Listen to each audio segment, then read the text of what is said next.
Assalamualaikum warahmatullahi wabarakatuh. Hari ini kita melanjutkan pelajaran yaitu pendidikan agama Islam mengenai sistem ekonomi syariah Islam.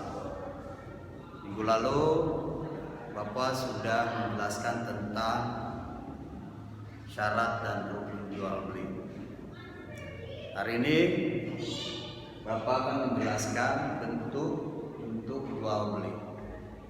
Jadi mudah-mudahan dengan paparan singkat video ini menambah wawasan dan wacana kalian semuanya.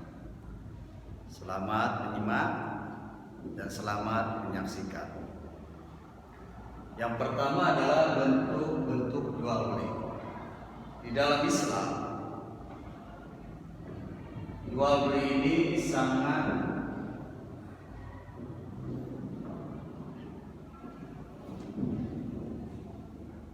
diharuskan dan diperbolehkan. Jual beli bisa dikatakan berniaga antara satu orang dengan orang lain.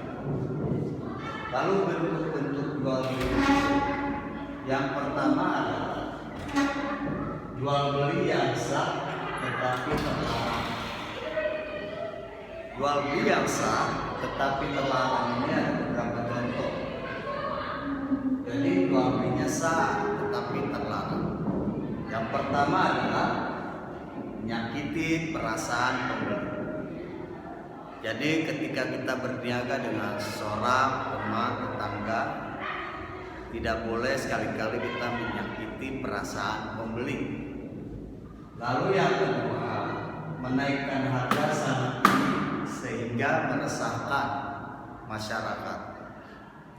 Ini tidak boleh dan tidak dianjurkan oleh agama.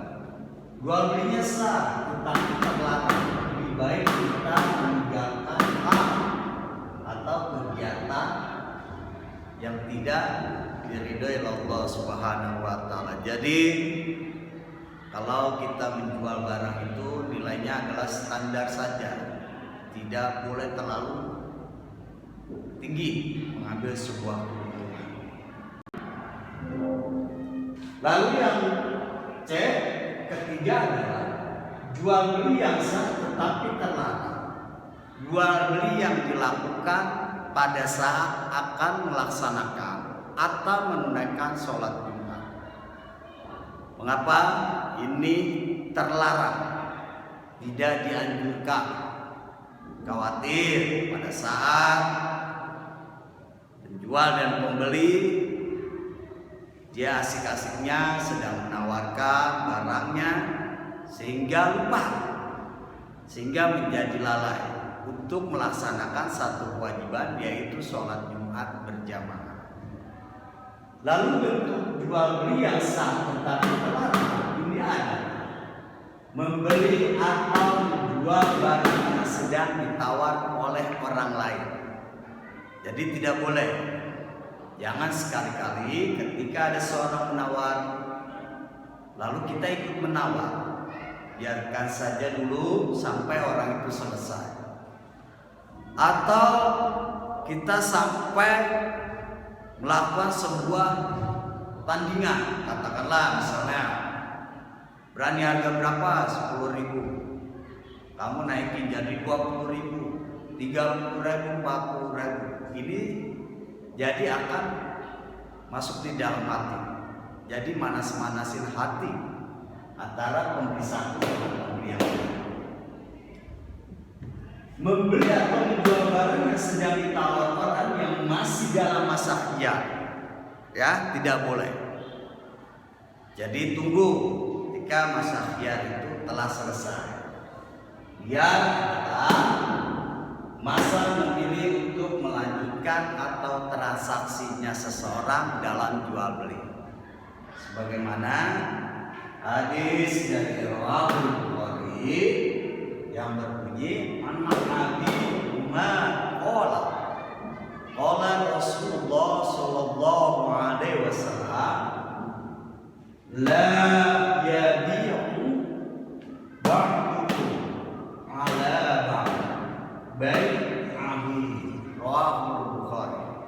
Jadi artinya Ibnu Umar berkata, Rasulullah sallallahu alaihi wasallam bersabda, janganlah seseorang di antara kalian menjual di atas penjualan saudaranya. Ya, jadi ketika ada saudara kita, teman kita, orang lain yang sedang melakukan akad atau transaksi, jangan sekali-kali kita ikut campur atau menyelip dalam transaksi tersebut. Lalu yang selanjutnya adalah membeli barang pedagang kaki dengan cara menghadangnya di pinggir jalan. Barang sah, tapi terlarang. Jadi ketika misalnya ada petani, dia mau ke pasar bawa barang dagangannya, lalu kalian hadang, wah sudah sama saya aja, saya borong semuanya. Sah tapi terlarang. Biarkan kasih waktu dan jeda petani ke pasar untuk meninjau. Artinya kesetaraan berapa harga yang layak untuk dijual kepada pembeli. Ya.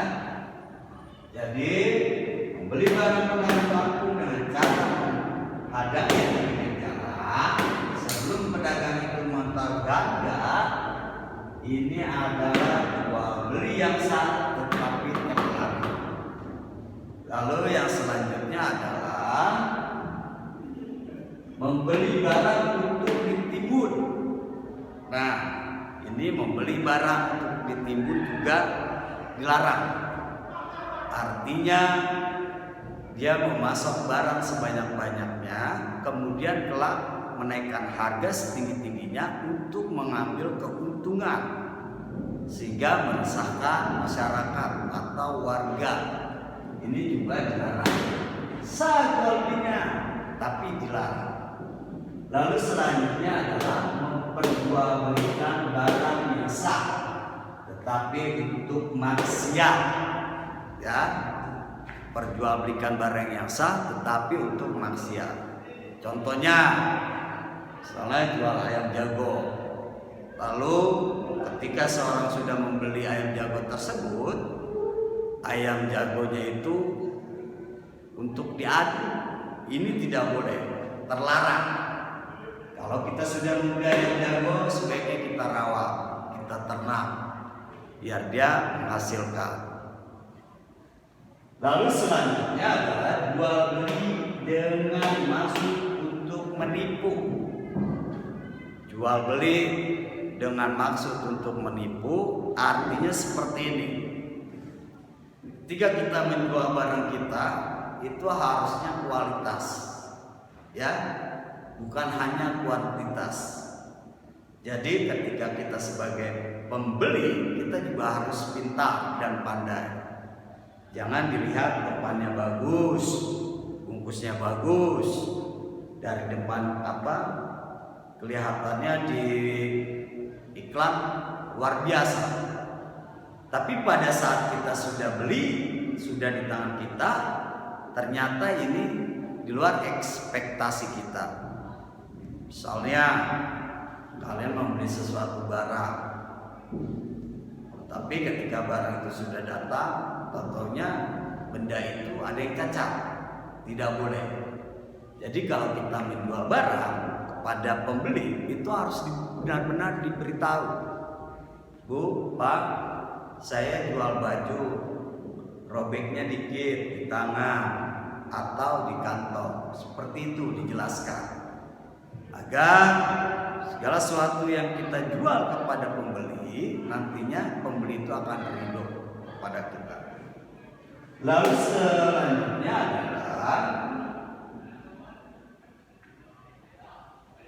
jual beli terlarang dan tidak sah. Ini jual belinya terlarang dan tidak sah. Kalau tadi jual belinya sah tapi terlarang. Poin-poinnya apa saja? Yang pertama adalah menjual air mani atau sperma binatang jantan, binatang jantan karena tidak diketahui kadarnya dan tidak ada serangga. Jadi tidak boleh, ya. Ini jual belinya terlarang dan tidak sah. Jual air mani binatang jantan yang tidak diketahui kadarnya. Lalu yang kedua, yang B, menjual sesuatu yang belum ada di tangan. Jadi bahasa pembicaraan, misalnya lewat BPON, kalian di satu daerah dan di daerah lain terjadi yang namanya transaksi. Saya beli barang ini hanya sebuah cerita khayalan, lebih baik hindarkan. Ketika barang itu sudah ada di tangan kita, kita lihat, kita raba, kita ketahui wujud dan kadarnya, baru kita beli. Ya, jadi jual beli terlarang dan tidak sah adalah jual sesuatu yang belum ada di tangan seseorang pembeli. Sebaiknya kalau sudah ada di tangan, kamu beli kangkung, beli genjer, beli sasa, beli minuman, beli roti, beli lemari, beli baju dan sebagainya. Kita lihat sudah ada di tangan kita, baru kita bayar kepada penjual. Lalu selanjutnya adalah menjual dengan sesuatu ijon. Ya, artinya ijon yaitu membeli barang yang belum jelas barangnya. Jadi tidak boleh, harus benar-benar jelas barang tersebut. Kalau sudah jelas, maka layak kita miliki dan kita tukarkan dengan uang, dirham, emas dan lainnya, yaitu alat penukaran untuk transaksi jual beli. Lalu selanjutnya yaitu menjual anak binatang ternak yang masih dalam kandungan. Jadi ketika kita mendatangi peternak, katakanlah peternak sapi, peternak kambing, kita lihat nih, wah ini betina sapinya bagus. Karena niatan pembeli, kalau saya beli lagi hamil, mungkin harganya lebih murah. Seperti itu tidak boleh, ya, dan terlarang. Jadi tidak sah dan terlarang. Khawatirnya kenapa? Ketika kita membeli sesuatu yang belum terlihat, masih dalam kandungan, bisa jadi pada saat melahirkan binatang itu bisa mati, bisa hidup, ya. Jadi tidak boleh dilakukan. Ini akan merugikan kedua belah pihak. Lalu yang selanjutnya yaitu jual beli benda najis, terlarang dan tidak sah. Jual beli benda najis seperti apa, Pak? Bisa babi, bisa bangkai, bisa minuman keras. Ini tidak boleh, ya, karena kalau kita ingin menjadi penjual yang baik, maka jualah barang-barang kita yang halalan, thayyiban, wa mubarakah, yang benar, yang diridhoi oleh Allah Subhanahu wa taala. Ini ada dua makna atau penjelasan tentang mengenai dijual beli gharar atau sistem ijon. Lalu yang kedua yang kalian harus ingat adalah qiyas. Gharar itu adalah asbab ijon, jual beli yang tidak jelas takaran atau timbangannya, itu disebut ijon. Contohnya membeli buah mangga masih muda, sudah dibayarin, khawatir pada perjalanannya totalnya mangga itu bisa busuk, bahkan tidak matang. Ini juga tidak boleh ya, hindarkan. Lalu yang kedua, istilahnya di dalam jual beli adalah masa memilih untuk melanjutkan transaksi atau menyudahi transaksi tersebut. Dan tadi sudah dijelaskan yang sekali-kali pada saat pelaksanaan jual beli ada yang sedang transaksi, tiba-tiba kita mengikuti atau menimbrung dalam transaksi tersebut. Mungkin uraian singkat modul untuk kelas 11 khususnya pelajaran PA ini Bapak sampaikan, semoga bermanfaat, semoga kalian sehat. Next time mudah-mudahan kita bertemu di modul selanjutnya. Kurangnya mohon maaf. Wassalam.